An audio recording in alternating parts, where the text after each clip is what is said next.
One of the featured events during this 2023 Ploye Festival is a quilt show put on by the Neighbors Quilters Guild here in Fort Kent.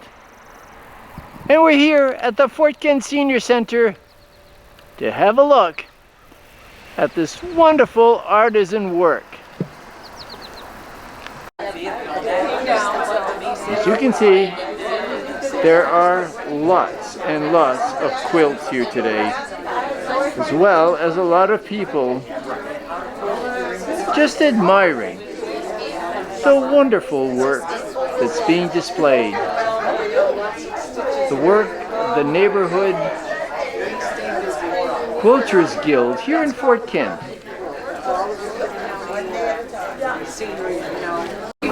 Now we're here at the Senior Center at this great display of quilts, by far. Quite an event for the Ploye Festival. And we're here with Joanne Parody. Now Joanne, tell us about this great display.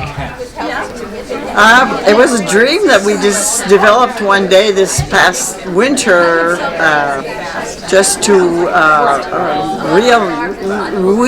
reawaken ourselves after having spent close to 3 years in hibernation, so to speak. And so we decided, well, let's do a quilt show, just because it was a thing to do throughout the state. There are several shows go on, mostly in the summer, and spring and fall. This is our first. We did one in 2011 through the biathlon World Cup that we had in Fort Kent here at the outdoor center, and we had done this one at the high school, and we'd had somebody from the state bring in our frames, and it was really very, very, very nice. It was a big show, and I do not remember how many quilts we had there. We have probably as many today here, because we can only fold them and lay them on tables, and here it is. Now, what's the name of the group? I mean, who puts this together? Northern Neighbors Quilters. We became attached to the Pine Tree Quilters Guild, which is the state of Maine guild. It's the only state in the Union that has one chapter in the state for all the, one guild in the state for all the chapters, and I forget how many chapters, a little over 2,000 individuals, and I don't remember how many chapters, and I wish I did have that figure, but I don't. And Madawaska had a chapter of the guild also, and many of us were going to Madawaska, and we decided, hey, let's do this in Fort Kent too. So in 2002, in May of 2002, we had our first event or gathering, and we had maybe about 15 charter members. A few of them have since passed on, and some of us are still here, as I am. But that's basically what it is. Now, do you sew as a group, or do you sew individually, or both? Both.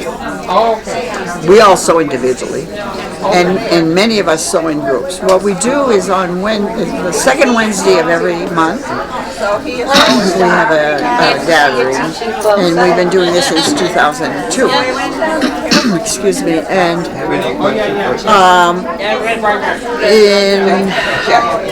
sometimes my brain needs to put its stuff in order here. We were initially meeting at the town office, and we were very grateful for that. And we decided that we would come to the senior center here, and it was a little bit bigger, and they were willing to have us. And so we started meeting at the senior center. We've been meeting here ever since. Guess what? Once a month became once a week. So now, every Wednesdays, mostly throughout the year, there's stuff that goes on here. We'll come in the morning about 9 or so. Pam Pelletier is the one that unlocks the door for us and sticks around. If anybody shows up, they're here. If nobody shows up, which happens, especially in the summertime, she'll go home at noonish. But basically, there's a few of us that have keys, so from the center, and we're extremely grateful to the seniors for allowing this to happen. They're like this event today. There's no other place in town that we could have gone and had the results that we are having now. Now, can we go around to talk about a few quilts? Sure. Seal loaders, and Lucille's a native of St. John, Maine, and moved away many years ago. And how she acquired this is beyond me, because she was nowhere. Oh, she must have gotten it from Nan Pelletier's stash. And some of it may have been started by Nan and finished by Lucille. But the patterns were developed by a couple of people. There was a quilt shop in Presque Isle, and the lady who owned it was Dinah Kelly, who came from Ashland actually, but she had a shop in Presque Isle. And she and a friend developed each individual block, and we made them. Some are appliques, some are hand-pieced, some are quilted by the individual who pieced the block. Some had their block professionally quilted. So yeah, this is one of several in the room today. Now these are called military quilts? Yeah. Pauline Bouchard makes these. And I believe she makes these for individuals who are for sale. The Navy is not done yet, so I don't have to spend the money because Ron was in the Navy. Can I put this down? The Beatitudes. It's a 12. It's a nice fun. This is cute. I can hold it up a bit. So does that work for you, Dawn? Lise, can you help? Yep. So I only have one gloved hand.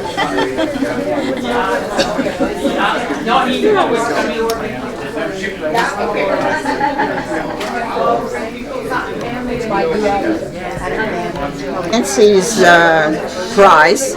She entered this quilt recently in Paducah, and the only way you can be knitted is considered a prize, but you were allowed to show a quilt at the Paducah show. It's a very elite show, and this is all hand pieced with scraps, what we would consider scraps, and she also hand quilted. No, she had this one quilted. Our background is black velvet, and it does it justice for sure. Over here to your right is lady slippers. I don't know if you're familiar with lady slippers. They're a very rare flower.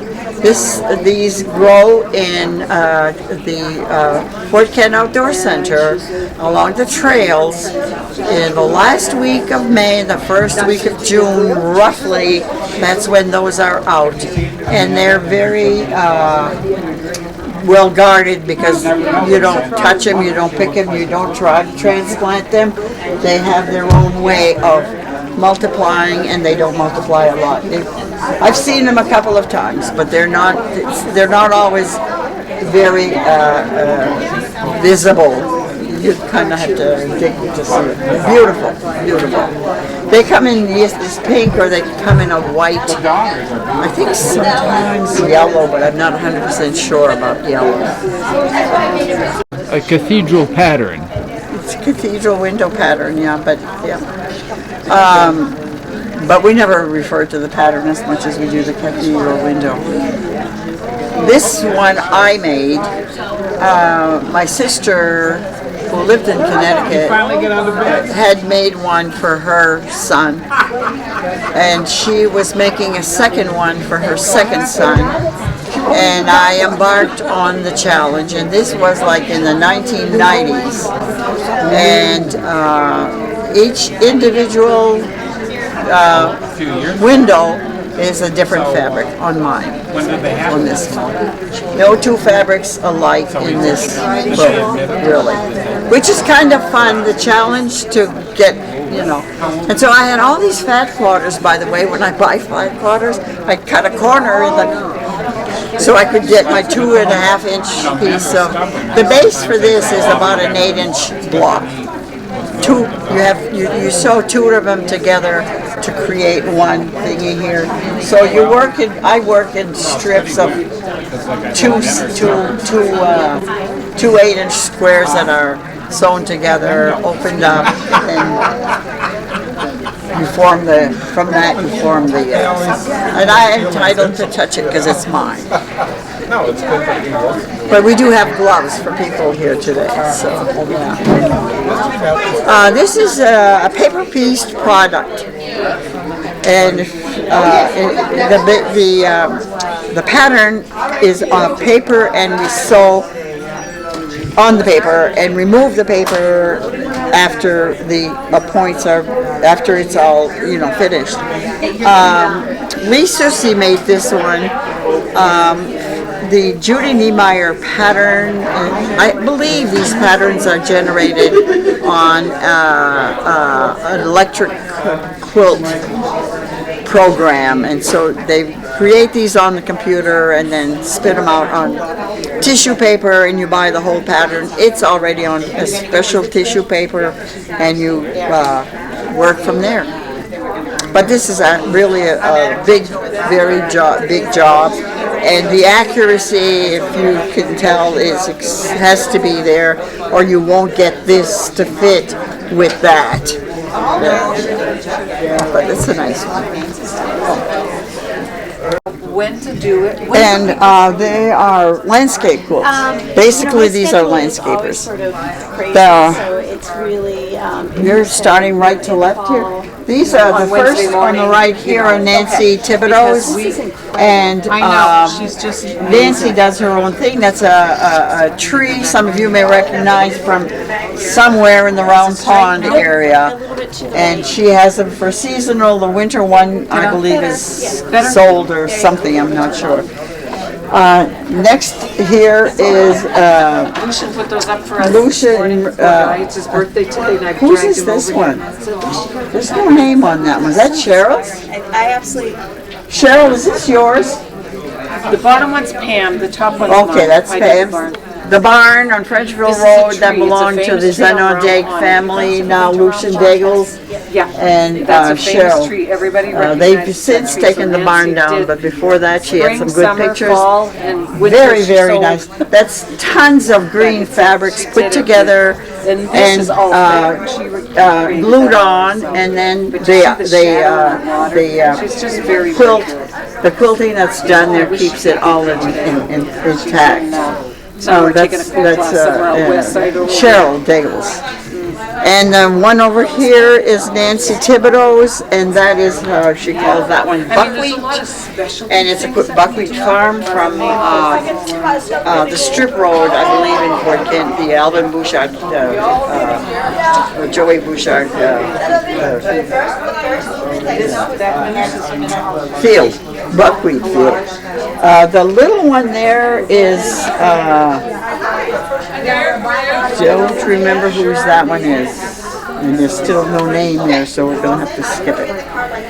The tree, there is Cheryl's also. That was a class that was done this spring recently, and some of the gals, several made that, and they're not all finished, but Cheryl hurried and hustled and finished hers, and that's pretty cool because it starts with a square feet piece of fabric that's folded over and folded again, and creates that design, and then the different strips of fabric, and she just tucks them in and sews them down, and good to go.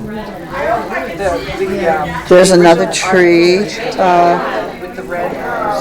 What else? How about this footstool? Footstool belongs to Luann Watt, and I think her snowman too is Luann's.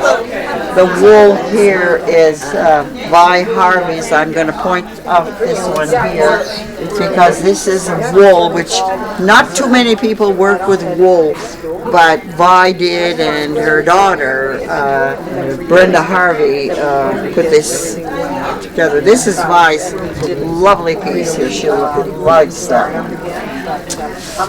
a lot. This is a project of Pam Pelletier's, Rachel Marquis, and maybe Dara Landry.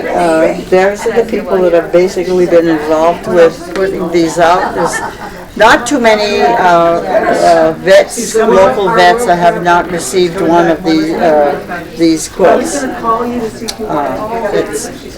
Pam is doing hand piecing. She's going to be doing this for about the next 5 years. And I've already been doing it for 5. Yeah, so that is an art that is really being set aside because it's slow. It's a very slow project. And with the invention of the sewing machines that don't talk, long armors, or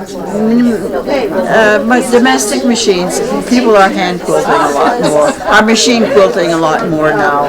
Very few people hand quilt. If you've hand quilted, I did one project and I never thought of bringing it, but next year or the year after next, whenever. I did one, and it was a small wall hanging. It's not a big, and it's tedious work. The Can-Am quilt was started as a fundraiser for ourselves way back in 2000, probably 3, but maybe 2, I forget. But Blanche Willett hand-pieced our original quilt. And I don't know if she, I was going to take this back here. Blanche Willett would have done the original hand quilting of our first Can-Am quilt, and maybe even the second one. And then we started having it done by different long arm quilters. But the Can-Am quilt is generally a bed-sized quilt with a dog in the middle. The dog was a design created by Smitty Dow. I don't know if any of you knew Smitty, but he was like a son of Drew Dow, and he's a very good graphic artist. And he had designed the quilt, sold the pattern to the person, that screen printer. There we go. And we bought all our the same dog in the middle for all, 21 years, and it's been the same one. And we make our fundraiser with that basically close to 3,000. We've made a couple, 3,200, I think, for 33 one year, and but never less than 2,500, which is good. So we can hire out and have parties and do stuff with them. Do you have other projects that you do quilts for? We make donation quilts. We make donation quilts for, I'm not too sure if I can tell, is it some facilities in town. Hospital, nursing, not hospital anymore, nursing, crosswinds, and we have done them for the chemo patients. That's kind of the limit of where we go with the donation quilts, but that's several, like maybe, how many are we going to give out in October at Crosswinds? Do you remember? Do you know roughly? I gave 17 in Crosswinds, yeah, we did. Yeah. In May. In May, that was Crosswinds. In the fall, it's the nursing home, Forest Hill. Sorry. And we do get well quilts though for ourselves. If our members spend the night in the hospital, they get a quilt. And so many of us have had that misfortune, you know. But yeah, that's another one of our projects. We have had classes, teaching sessions in the past.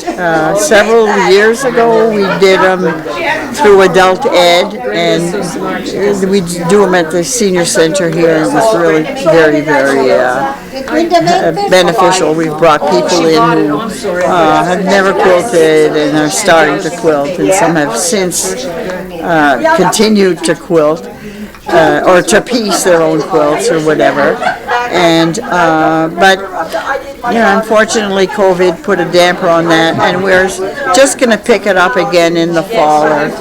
Our plan is to start in the fall. We have several candidates that have come forward and asked about it, so we've maintained a list, and hopefully they'll all come through with us. Are there any plans for another quilt show? No, not really. We decided that we would complete this one, put our stuff away, and then talk about it. But it's not something we want to do every year for sure. If we did it again, we could. A lot of places in the state, they have shows every other year. That's kind of common in larger communities. Ours is a small community, considering. And we draw basically from Fort Kent and Eagle Lake, St. Francis, not too much. St. John, Eagle Lake, we have a few members that come from that area. Not so much the town as the lake, or Slybrook side of Eagle Lake, there's a few there. What else do you? Thank you, Joanne. This is, I hope people come around today. I'm certainly, you've had quite a few people in here so far today. Nice, yeah. Very successful, and certainly a compliment to the Ploye Festival. I mean, it's another dimension that's the visibility. That's the other thing to remember is we can't do this if we don't have something to draw people into town. And the Ploye Festival was an opportunity for us, especially since they moved it from August to June. And in July, the last week of July, every year from Wednesday to Saturday is the big state show. Hundreds of quilts all hanging at the Civic Center. It's a wonderful event. They have classes from very important quilters, very famous quilters, quilters with a name. They come and they offer classes on Thursday, Friday, and Saturday. How many quilts do you have here today? Roughly. Don't know. We started, we thought we had about 50, but we have way over 50, and I don't know how many. And it's hard to determine because some of them are small and some of them are not so small. We have a male quilter. I'd like to draw attention to him. He's showing off his quilt. That quilt won a prize. Can I holler? Hang on, we'll go to it. So what's this quilt, Dave? This is your quilt. Yeah, and it went to Paducah. Now tell me. Paducah?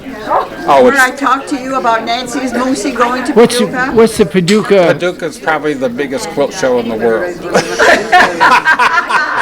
Nice to see you.